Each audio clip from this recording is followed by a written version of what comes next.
Hello and welcome all. I am Shayantani Sengupta and I am a first year PhD student at St. Xavier's University, India. My interest area are eco-criticism and ecology. For this conference, I'm going to present a paper on anime and ecofeminism, especially based on Shinkai's famous anime films. I really hope to watch all your videos and learn from all of you. Thanks to Ashley for organizing such a wonderful virtual conference for all of us amidst the pandemic situation. See you soon. Take care. The title of my paper is Anime and Eco-Criticism, an eco-feminist analysis of Shinkai's The Garden of Words and Weathering with You.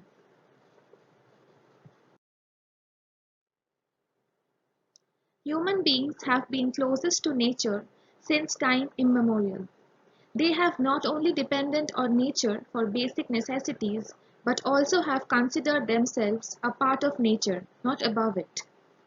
Though the power and benevolence of nature are known in the human world, the shift towards an anthropocentric belief changed the mindset and perspectives of many people, which in turn led to the destruction of nature for the sake of human development. Climate change and global warming are the two prevalent terms which are gaining importance in every field like economics, literature, sociology, science, politics, law, and media, to name a few. In a similar way, we are also aware of the comforting and generous facets of nature. The famous ecofeminist Vandana Shiva rightly opined that you are not Atlas carrying the world on your shoulder. It is good to remember that the planet is carrying you.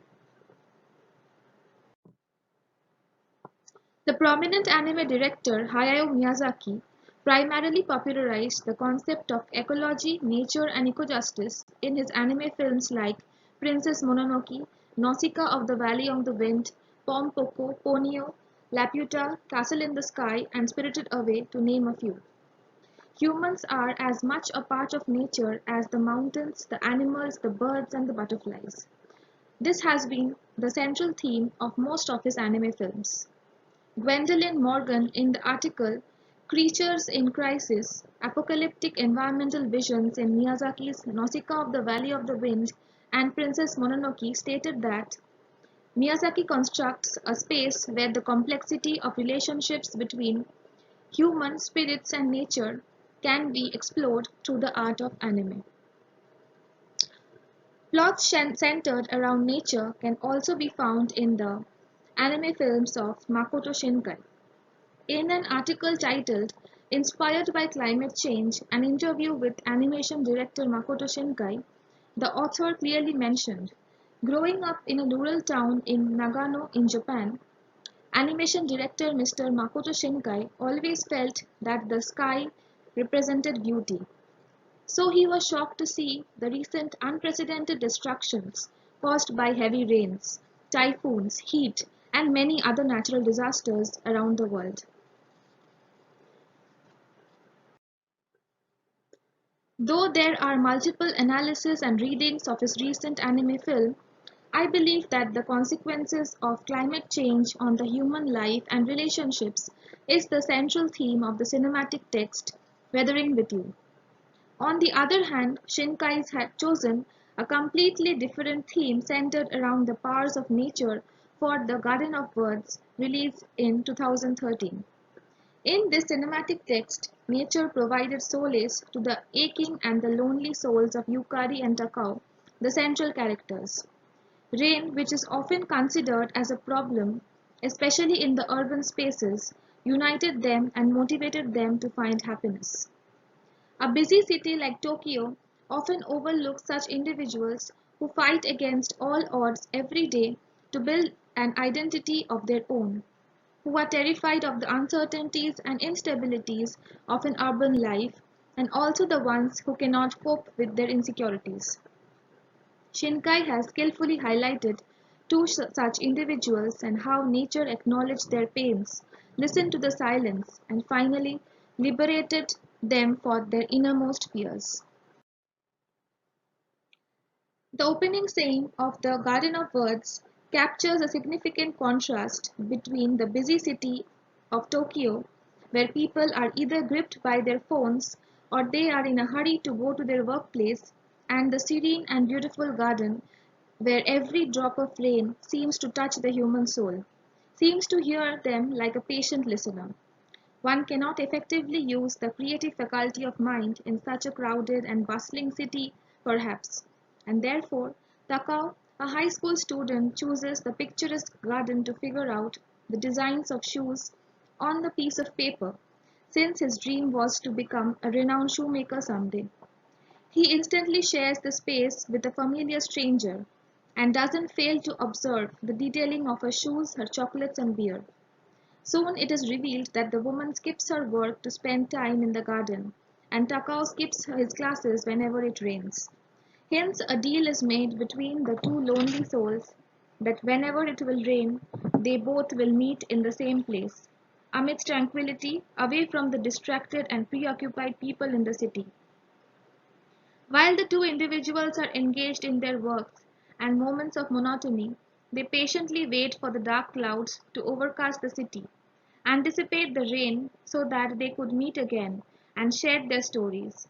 With each passing day, the presence of each other made them the happiest, and Takao prayed for the rain every day and night because on rainy days he was surrounded by children and he drowned in the pool of impatience, and according to him, she represents every secret that the world holds. Takao's enthusiasm also about shoemaking and her presence pushed him to work hard so that they could move out of the dark place one day and enter the world of secrets. He learns to walk on his own. He becomes aware of the world and also aware of his inner self, which was perhaps overcast with his lack of confidence and emptiness. The identity of the stranger is soon revealed to Takao when he meets her suddenly at school and comes to know that she is Yukari, their English teacher.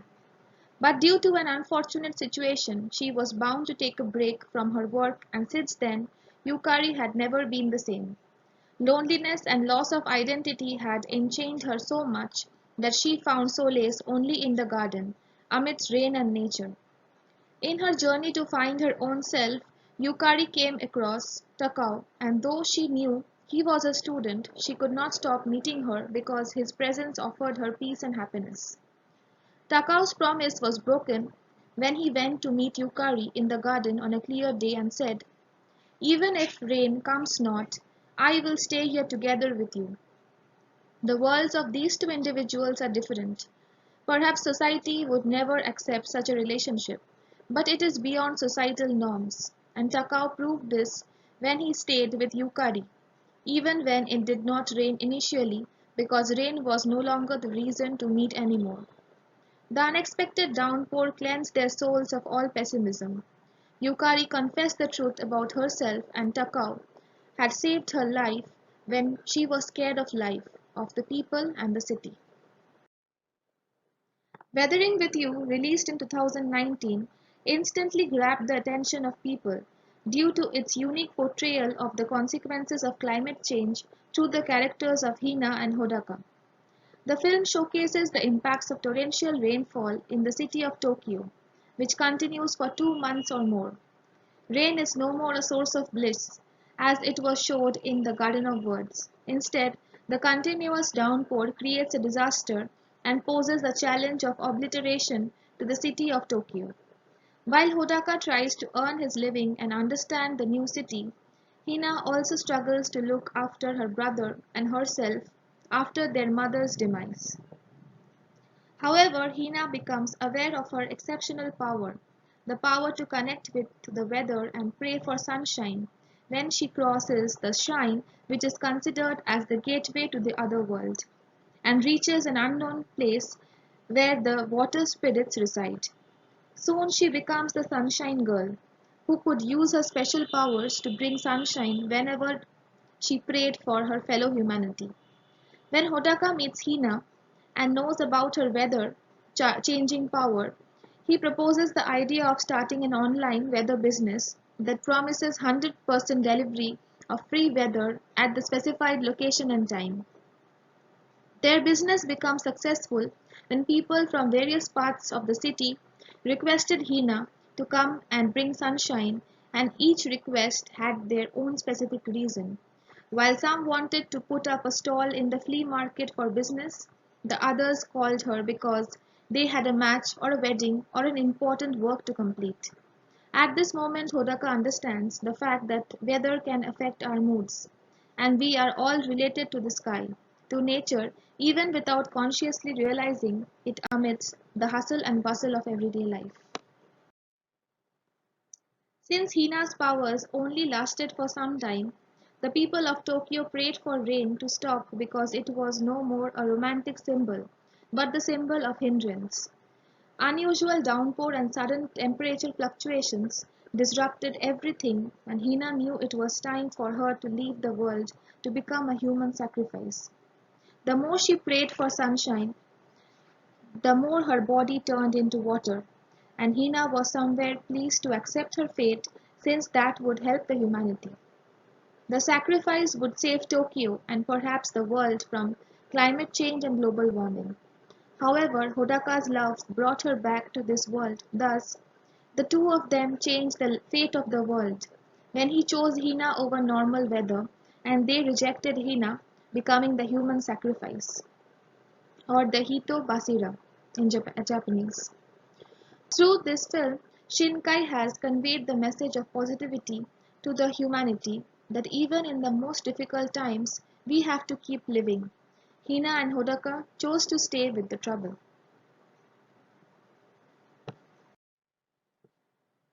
Yukari and Hina, the ecofeminist embodiments. From the initial scenes of the film The Garden of Words, Yukari has been showcased as a woman who enjoys her own company with nature. She observes the rain, hears the soothing sounds, feels it, and creates a safe space for herself. When the people at her workplace had spread rumors about her and slowly pushed her towards darkness, Yukari's family members could not give her comfort, and neither was she in a position to retrieve her lost identity and confidence. However, nature and the rain embraced her like a mother who nurtures her children, cures their wounds, and protects them from every danger. On the other hand, in Weathering with You, nature is not portrayed as a protective mother anymore. She is fierce and dangerous. Her wrath can bring havoc in the world. However, the Sunshine Girl Hina has the power to get united with nature. She has the ability to make the weather calm by praying for sunshine. Hina is believed to be the contemporary Shinto maiden of weather, known to exist in ancient times in every village and every country in Japan. Weather maidens were connected to the sky and nature, and thus they could listen to the earnest wishes of people and convey them to heaven. Unfortunately, all her wishes could be granted at the cost of her life because she would be taken as a human sacrifice to calm down the unusual weather conditions. Yukari constantly suffered as a result of patriarchy, which tried to make her feel ashamed of her choices and decisions every time. Even without analyzing the situation properly, the high school students held this woman responsible for everything and were merciless to her. After this episode, even her family did not accept her and think of her honor, which was soon tainted by the rumors that tagged her as a slutty hag. Yukari was bound to take a leave from work and find solace in the rains. She is inextricably tied to nature and dependent on her too because whenever she was scared, whenever she lost her motivation to begin another day, Yukari chose the garden, her comfort space. Hina from Weathering with You is also a victim of the patriarchal oppression. Right at the beginning of the anime film, Hina loses her mother, and since her father is never shown, she is the only one who takes care of her brother and is the sole earner. When she struggles to earn money by doing odd jobs, Hina comes across dangers and is oppressed by the male members when the 15-year-old is almost drawn into the sex industry. Though she is portrayed as the weather maiden, Hina is exposed to the vicious world, which treats women as inferior and objects of exploitation, just like the plight of nature that is destroyed and exploited by people. The continuous rain symbolized the fact that humans are never above nature. If nature shows its wrath, none can be saved. In the similar way, Hina's special powers showcase that, though she is a woman, she is never inferior. Rather, Hina is the most superior being in Tokyo who could save the entire humanity. Though an element of romance is present in both the anime films, Shinkai has not developed the plot in a generalized way, where the damsel in distress is saved by the knight in shining armor. Just like Takao's company helped Yukari to gain her lost confidence, Yukari helped this young boy to believe in himself and his ambitions as well. Their relationship showcased mutual dependence, respect, and compassion towards one another. On the other hand, Hina is not a damsel in distress. She is the epitome of courage, power, and strength, which attracted Hodaka as well. Though at the end Hodaka crossed the shrine to save Hina, he cannot be signified as a knight.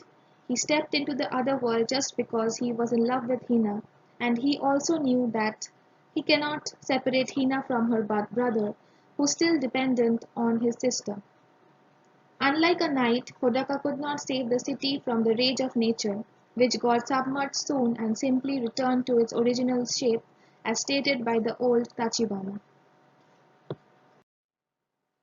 Thus, Yukari and Hina can be termed as the contemporary ecofeminists in an urbanized world, who are connected to nature just like San in Miyazaki's Princess Mononoke or Nausicaa in the Valley of the Wind in the countryside. Shinkai, through his realistic frames and relevant plot lines, has secured a commendable position in the world of anime. His portrayal of the females in most of his films is very strong and unconventional. The films often have an intersection of culture as well as nature, a supernatural element as well as the portrayal of simple human life. And this, I believe, makes him different from other anime filmmakers. Anime, often more narratively complex than their Western counterparts, frequently tackle issues regarding the intersections between humanity, nature, and technology.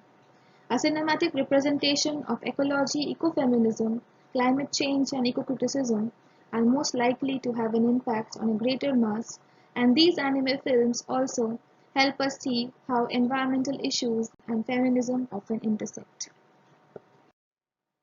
Thank you all for watching, and I would be waiting for your valuable comments. Thank you.